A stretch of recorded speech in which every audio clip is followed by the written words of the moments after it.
Olá, queridos leitores do Colégio Equipe, os leitores dos sextos e dos sétimos anos da professora Paula.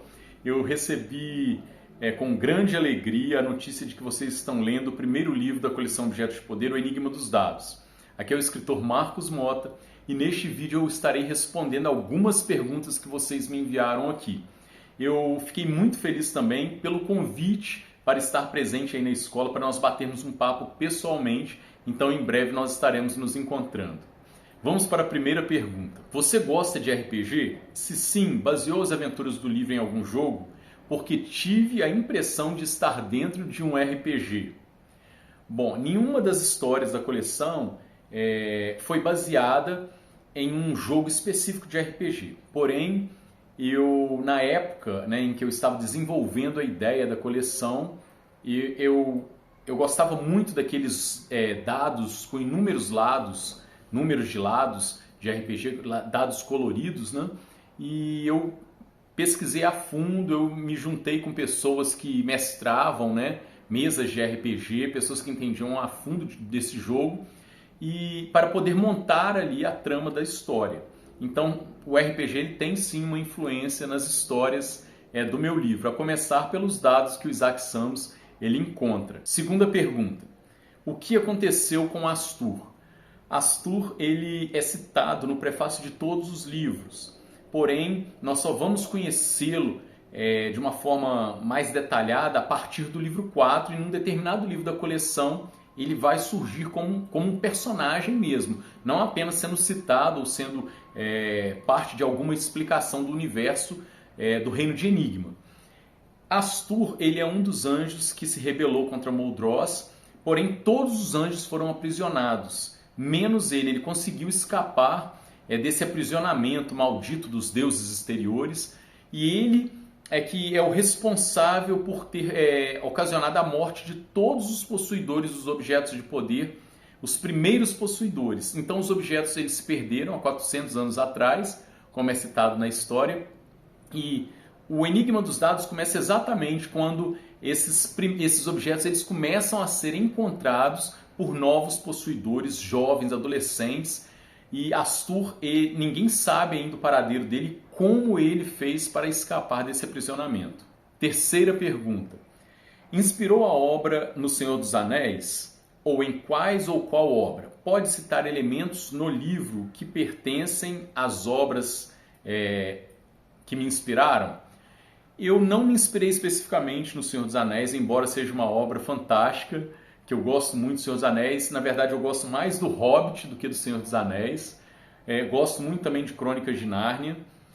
Mas o livro no qual eu me inspirei para escrever a mitologia dos objetos de poder foi esse livro aqui. Isso daqui é uma versão, volume único, uma versão em inglês, de uma coleção de 7 livros chamado Deltora Quest.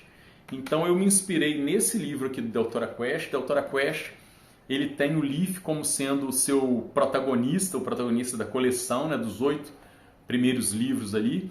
Ele tem um mentor que se chama Barda, que no meu livro seria o Bator, e ele também tem uma amiga na jornada, que é a Jasmine, que no caso do Enigma dos Dados seria a Gaio.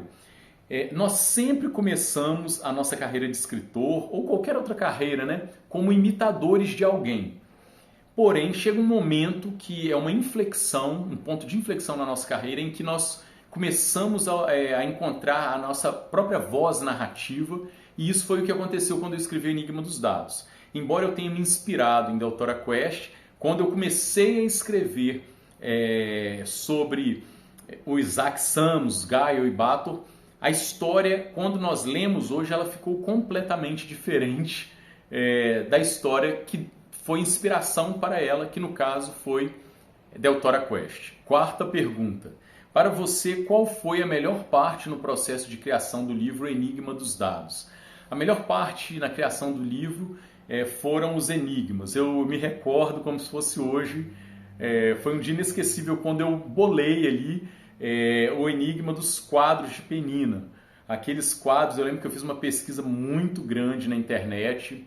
Eu peguei várias estruturas ali que funcionavam, né, daquela forma como vocês sabem que que o enigma funciona, e eu precisei fazer com que elas se enquadrassem ali naquele universo, porque muitas das frases que eu encontrava na internet eram frases específicas relacionadas com países que existem no nosso mundo real, e eu não poderia usar aquelas estruturas, então eu tive que fazer vamos dizer assim, uma combinação para que aquelas palavras, aquele estilo de enigma se encaixasse dentro do livro. Com certeza a parte mais divertida de se escrever o Enigma dos Dados foi a montagem dos enigmas. Quinta pergunta: o aqueduto existe na vida real?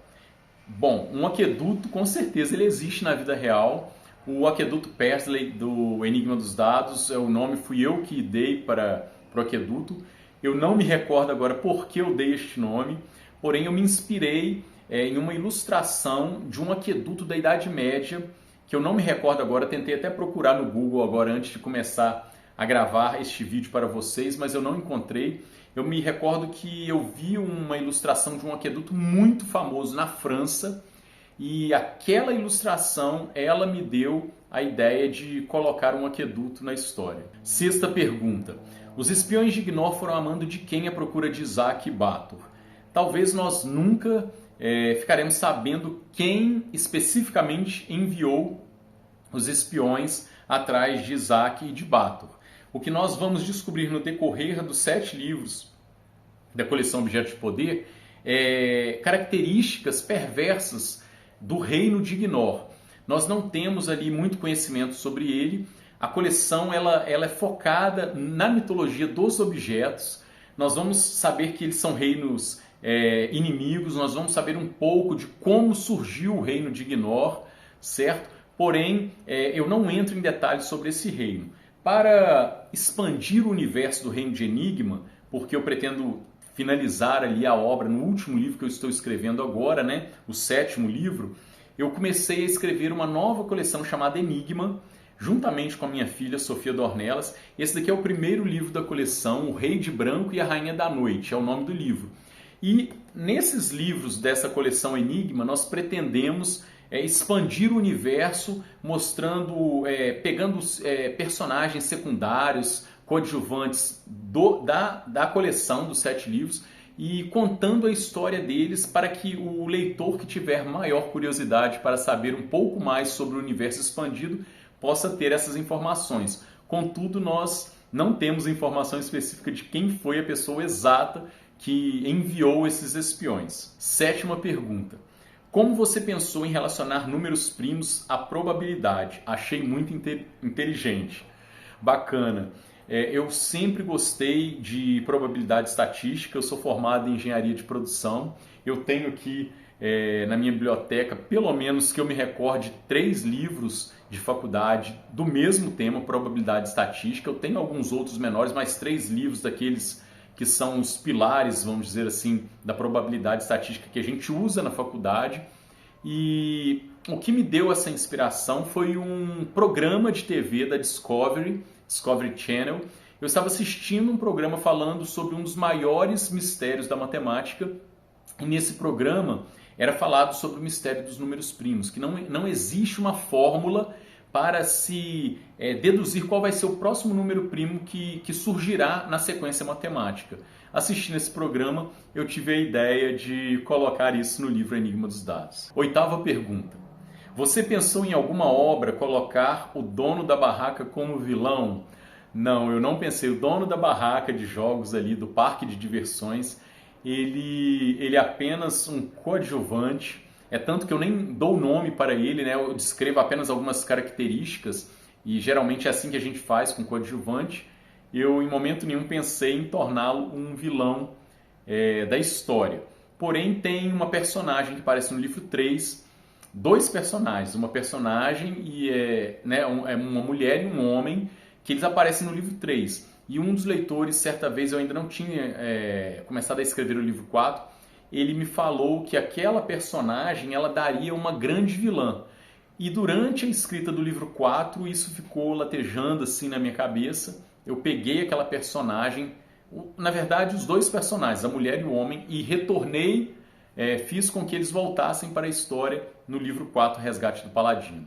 A próxima pergunta é: Ainda lançará mais livros sobre objetos de poder? Sim, a coleção Objetos de Poder, ela possui 7 livros, sendo que 6 livros já estão prontos, escritos com ponto final, revisados. Eles estão sendo lançados agora pela editora Ciranda Cultural, pelo selo Príncipes. Neste ano de 2023, nós teremos o lançamento dos 4 primeiros livros, sendo que o segundo livro, né, O Cemitério dos Anões, já foi lançado. A Maldição das Fadas, o terceiro livro, está sendo lançado agora dia 20. Vocês encontram nas livrarias a partir do dia 20, também nos sites de venda de livro. E o quarto livro será lançado em dezembro, O Resgate do Paladino.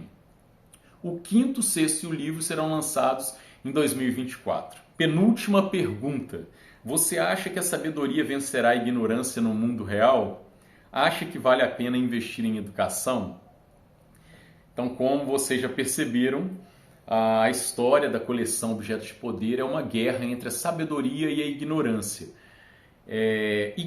O nome Ignor, eu planejei esse nome, né, Império de Ignor, justamente fazendo uma alusão à ignorância. E o reino de Enigma, com o símbolo da coruja, tipificando a sabedoria. E cada objeto de poder, aquelas áreas do conhecimento que nos levam, né, até a sabedoria, vamos dizer assim. É tudo uma metáfora nessa coleção.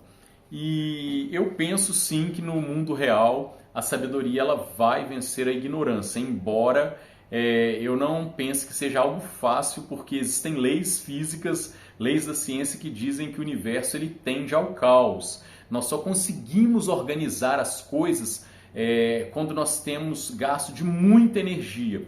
Ou seja, para nós construirmos algo, nós levamos tempo, nós gastamos trabalho em cima daquilo, e para destruir algo que foi construído em poucos minutos, né, com poucos toques, né, com poucas palavras, muitas vezes nós destruímos. Então é muito fácil que a ignorância ela vença a sabedoria. Porém, eu creio que a sabedoria no mundo real vencerá a ignorância. E sem sombras de dúvida, a educação é um caminho para que a sabedoria seja vitoriosa. Última pergunta. Indicaria para uma turma um livro físico ou aqueles virtuais, com leitura mais dinâmica? Por quê? Bem, eu não sou contra nenhum tipo de leitura, nem a digital, nem aquelas leituras em que a história vai se processando através de imagens, com poucas frases ali de texto. Existem algumas histórias, livros mesmo, digitais, em que você tem uma interação, você consegue clicar na imagem e aí a história prosseguir.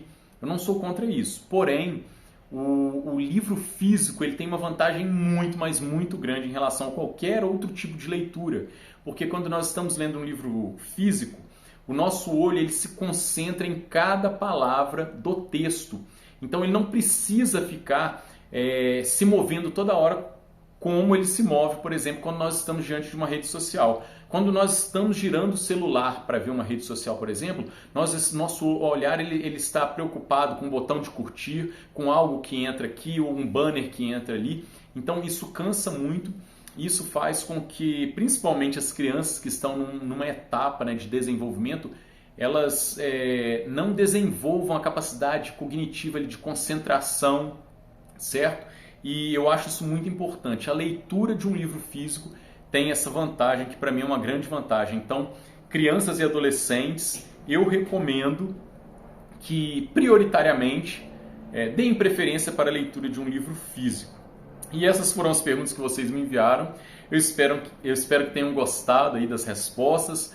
Quando nós nos encontrarmos pessoalmente, nós poderemos tirar mais dúvidas, nós poderemos falar um pouco mais sobre processo de escrita, nós podemos falar sobre mercado editorial e principalmente sobre o enigma dos dados. Muito obrigado e um forte abraço!